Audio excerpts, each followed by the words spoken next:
Dans l'actualité, dans le cadre de la riposte contre la Mpox, la Banque mondiale a remis de médicaments en réponse à la demande de la coordination des urgences de santé publique.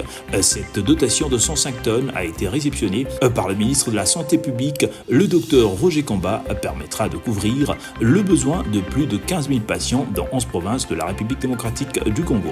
Projet de construction de 300 écoles, le ministre d'État des Infrastructures et Travaux publics a réceptionné 17 bâtiments modernes équipés. La cérémonie a eu lieu à l'école primaire Ngwanda à Tchangu et au groupe scolaire Moamba. Alexis Guissaro était accompagné de la ministre d'État en charge de l'éducation nationale. Et pour finir, la rentrée scolaire est proche. La situation sanitaire reste préoccupante en RDC. Depuis quelque temps, l'épidémie de la Mpox sévit la population. À cet effet, l'heure est aux interrogations sur la propagation de cette maladie et la conjoncture actuelle.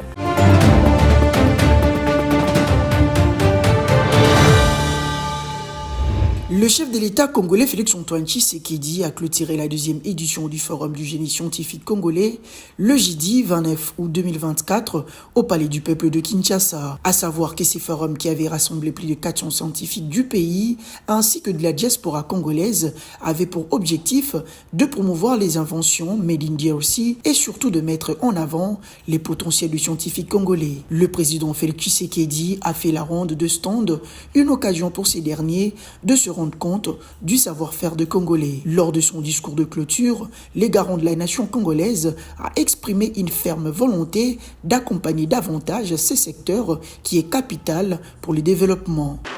Le développement de la recherche scientifique et technologique est le socle sur lequel repose tout progrès social et économique. C'est pourquoi je réaffirme aujourd'hui devant vous mon engagement indéfectible à soutenir la recherche scientifique et l'innovation technologique. Par l'entremise du ministère de la Recherche scientifique et de l'innovation technologique, je veillerai à ce que ce secteur vital soit soutenu non seulement par des paroles, mais aussi par des actions concrètes. En ce qui concerne le financement de la recherche, il est impératif de revoir et de renforcer les mécanismes actuels. Je charge donc le ministre de la Recherche scientifique et de l'innovation technologique de présenter dans les plus brefs délais un projet de texte législatif au Conseil des ministres qui garantira un financement innovant et adéquat pour nos chercheurs et innovateurs. Ces conclaves a démontré au travers ses diverses activités l'engagement des scientifiques congolais à participer activement à la transformation du pays. Il s'y est de rappeler que le 400 projets soumis par des inventeurs congolais, la plupart de ces auteurs résident au pays qu'à la diaspora. À cet effet, 50 d'entre eux étaient primés par le jury grâce à leur innovation et potentialité à contribuer au développement de la République démocratique du Congo.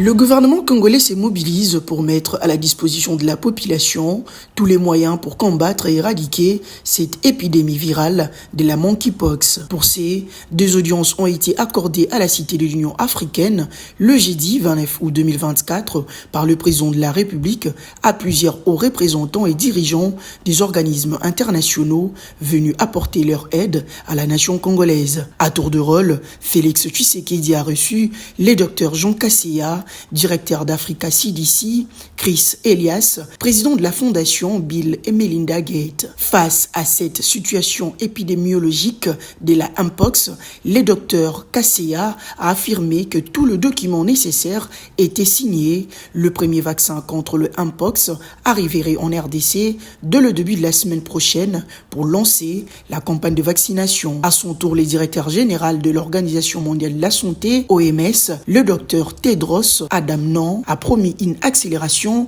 s'agissant de la livraison de vaccins. En outre, il a salué l'initiative du chef de l'État congolais qui a mobilisé 10 millions de dollars américains pour une accélération en interne.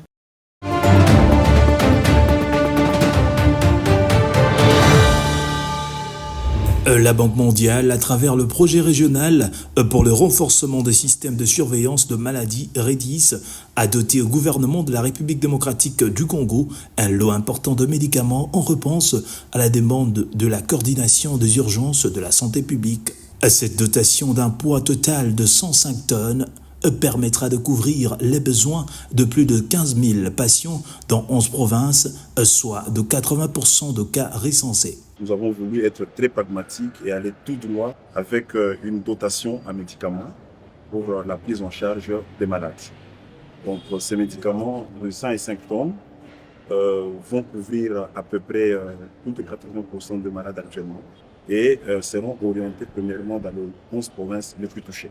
Mais nous restons très flexibles et nos équipes sont vraiment attentives pour que s'il y a d'autres demandes qui sont exprimées, on soit en même de pouvoir répondre à ça. L'occasion faisant le larron, Dr Roger Combin a exprimé sa gratitude à ces gestes salvateurs et tient à rappeler que la prise en charge de personnes atteintes de la Mpox est entièrement gratuite.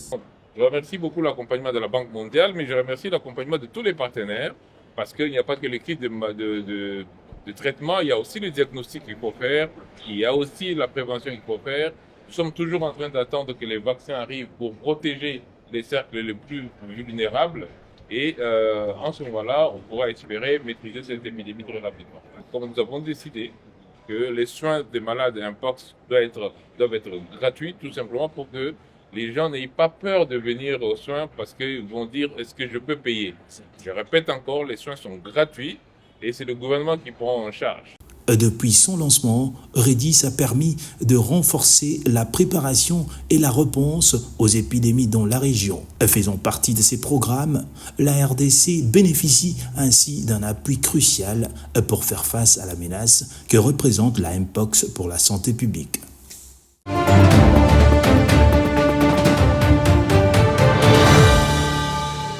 Ouverte au dialogue social, la première ministre Judith Suminwa-Tuluka, accompagnée par Jean-Pierre Liao, vice-premier ministre, ministre en charge de la fonction publique, modernisation de l'administration et innovation du service public, a échangé avec le délégué de l'intersyndicale nationale de l'administration publique, INAP, les jeudis 29 août 2024 au Salon Bleu de l'hôtel du gouvernement. Au cours de ces échanges, il était question de passer en revue sur l'amélioration du pouvoir d'achat et les conditions de travail des agents publics et fonctionnaires de l'État, la retraite, le paiement de subsides et la mécanisation de nouvelles unités. Après avoir pris connaissance de leurs desiderata, la Première ministre s'est engagée à apporter des solutions aux problèmes sociaux des agents publics et fonctionnaires de l'État. Je n'ai pas besoin d'être chef du gouvernement avec une administration absente. Je l'ai dit et je le répète, il faut vraiment absolument qu'on vous mette aussi en condition de pouvoir faire le travail. Judith Suminwa a fait un appel solennel de mobilisation de ressources pour soulager les difficultés que rencontre l'administration publique pour son fonctionnement. Que je n'ai pas de baguette magique, mais il faut qu'on trouve les différentes alternatives pour au moins à cette question d'amélioration de votre pouvoir d'achat, mais il y a aussi l'amélioration de vos conditions de travail. Pour sa part, Jean-Pierre Liao, ministre du secteur, a loué l'initiative d'un dialogue sur le grief soulevé afin de trouver des solutions adéquates. De son côté, Fidel Kiyangi, président de l'INAP, a aussi exprimé son satisfecit. La seule chose que nous avons convenue, c'est la tenue d'une commission paritaire au cours de laquelle nous allons discuter de toutes les questions qui rongent l'administration publique. Face à cela, la Première ministre, des solutions seront trouvées par palier. Sollicité par la chef du gouvernement, les travaux de la commission paritaire vont permettre au gouvernement de rencontrer le cahier de charges de l'intersyndicale nationale de l'administration publique INAP, qui reprend toutes les doléances des agents et fonctionnaires de l'État.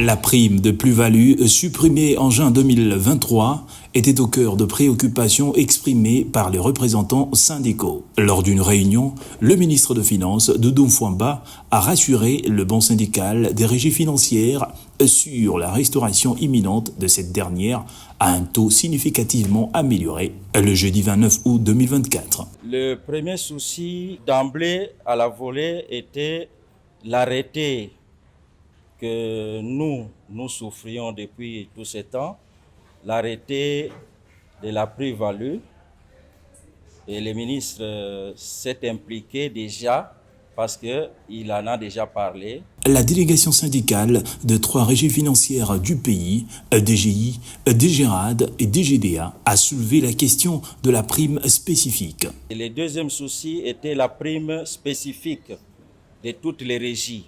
Là-dessus, nous allons préparer un cahier de charges pour que chaque régie présente ses préoccupations.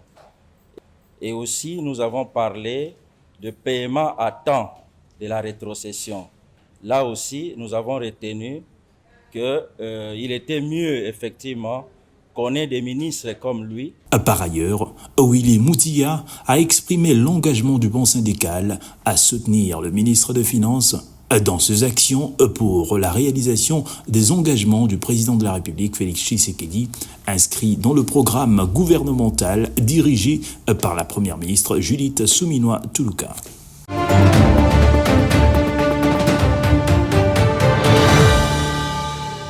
Un premier lot de 50 bus anti-émeutes sur des 150 commandés et 20 motos a été confié officiellement au commissaire général de la police nationale congolaise par le vice-premier ministre, ministre de l'Intérieur, Sécurité, Décentralisation et Affaires coutumières, Jacquemin Chabani. Après les avoir reçus du concessionnaire afin de soulager le problème de mobilité de la police dans les opérations de terrain, le numéro 1 de la sécurité est le premier à ouvrir la brèche de ses charrois automobiles et à convier le récipiendaire à les utiliser à bon escient. Comblé par cet acte, le général Alongamoni les a à son tour remis au directeur de la logistique de la PNC. Rappelons que cette acquisition du premier lot de bus est un appui logistique du gouvernement congolais pour implémenter la mission de la police nationale congolaise dans le maintien, le secours et les rétablissements de l'ordre public.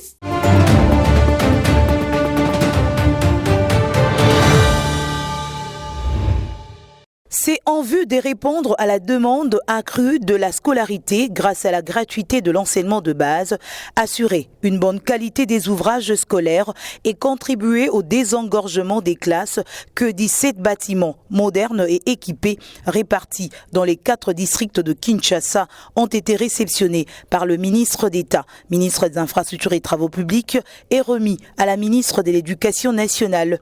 C'est dans le cadre du projet de construction de 300 écoles préfabriquées initiées par le chef de l'État. Cette réception a été faite à Lepengwanza, dans le district de la Tchangou. Alexis Gisaro Mouvouni se réjouit de la poursuite de la matérialisation de la vision du président Félix Tshisekedi dans les secteurs des infrastructures scolaires. La vision du chef de l'État consiste à mettre à la disposition des élèves congolais des bâtiments fonctionnels, modernes, pour répondre à la problématique de la gratuité de l'enseignement de base.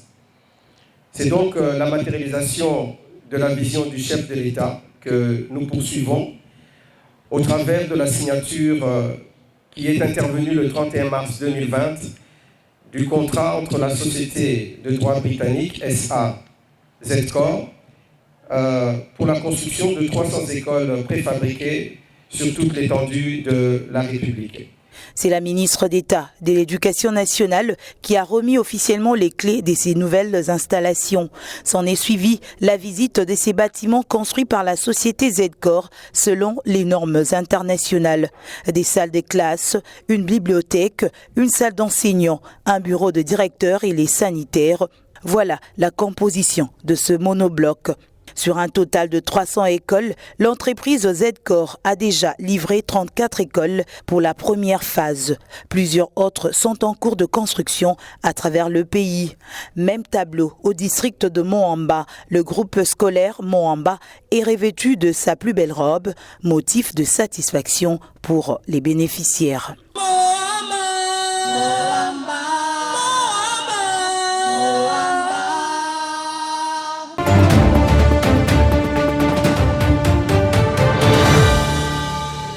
L'Inspection générale de finances, IGF, a lutté pendant 4 ans contre le détournement de deniers publics et imposé une culture de la peur du gendarme. Ceci par un déploiement des inspecteurs de finances pour l'exécution de nombreuses missions de contrôle, aussi bien de ministères, de services publics centraux, des entreprises et établissements publics que de provinces, des villes, de communes, des secteurs et chefferies. Des missions de contrôle de gestion suivies de missions d'encadrement de régie financière nationale et provinciale des entreprises et établissements publics ont été exécutés. Plusieurs audits menés sur la gestion financière de gouvernements provinciaux, des assemblées provinciales, ainsi que de comptables publics de l'Assemblée nationale et du Sénat. Les inspecteurs de finances ont aussi audité les comptes de la Banque centrale du Congo, du guichet unique, de création des entreprises, de plusieurs projets en cours ou clôturés, Bukangalonzo, Zéro Trou, Chile-Gilou, Jeu de la francophonie, carte d'identité nationale, PDL, 145 territoires.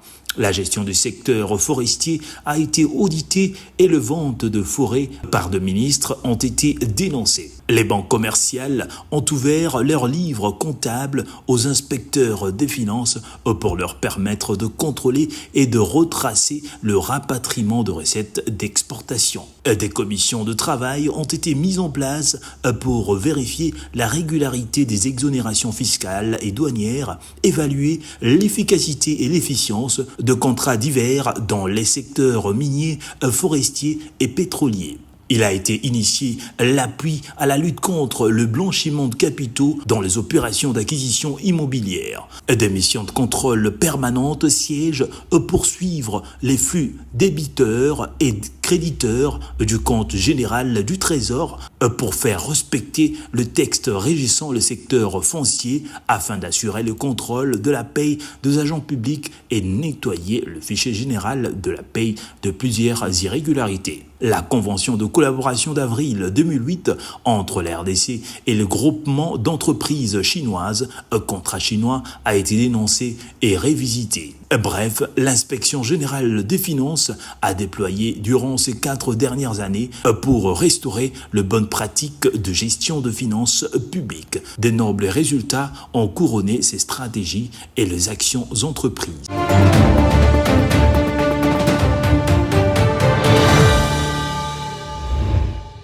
À quelques jours de la rentrée des classes, la situation sanitaire reste inquiétante en RDC. Depuis quelque temps, l'épidémie de la Mpox sévit la population. À cet effet, l'heure est au questionnement. Pendant tout ce temps, les jeunes semblent être particulièrement touchés par l'épidémie de variole en raison de leur système immunitaire moins développé. Nous sommes à Kinshasa, à l'Institut du Fleuve dans la commune de Lingwala. Pour les directeurs des études de cet établissement, faudrait revenir aux habitudes des mesures sanitaires prises lors de la Covid-19. Pour cette épidémie qui commence déjà à enlever les âmes sur cette terre, nous avons pensé à revenir aux bonnes habitudes que nous avons prises lors de l'épidémie de Covid, c'est-à-dire installer le lave-mains, un peu de détergent, un peu de savon liquide, mettre aussi des gels pour empêcher que les mains des enfants soient sales, c'est-à-dire les sensibiliser à ne pas se tenir en groupe, éviter là où il y a un attroupement, là où il y a des gens qui toussent, il faut éviter. Donc c'est ça. La plupart de couturiers exposent des uniformes pour la vente et d'autres travaillent les différentes commandes des marchands qui exercent ce commerce d'uniformes pendant la période de rentrée scolaire. Ces couturiers nous renseignent que tout se passe à pas de tortue. Déjà lundi, il y a déjà les 2 rentrées. Métis Sikoyo. Ata pas même 50 pièces, il y a un uniforme. Et quantité. Soit vraiment la bina contenant la sabine, comme pas même 50. Donc, pour éviter rentrer en haut, l'État les 2 ou bien repousser tozo pété. Autre facteur qui enfreint leurs activités est que les écoles obligent aux parents l'achat des uniformes, en dépit de la prohibition de la ministre de tutelle. Mouvement vraiment il y a rentrée scolaire année au plan Moboulou. Tu travailles des acquis bandé mususu bo travailler au kitoko, tu travailles bien te moi parce que les parents vont déclarer portion exatée, donc bon exaté. L'école peut va casser sur mon cas parce que au comme ça moi en bonne école na place maman somba uniforme liban na nini atungsemo ezate sans fou na école. La riposte en RDC, épicentre de la flambée épidémique de Mpox, doit s'ajuster à la multiplication des cas. Selon certains observateurs, le report de la rentrée scolaire, initialement prévu ce lundi 2 septembre, serait plausible à cause de l'évolution inquiétante de Mpox.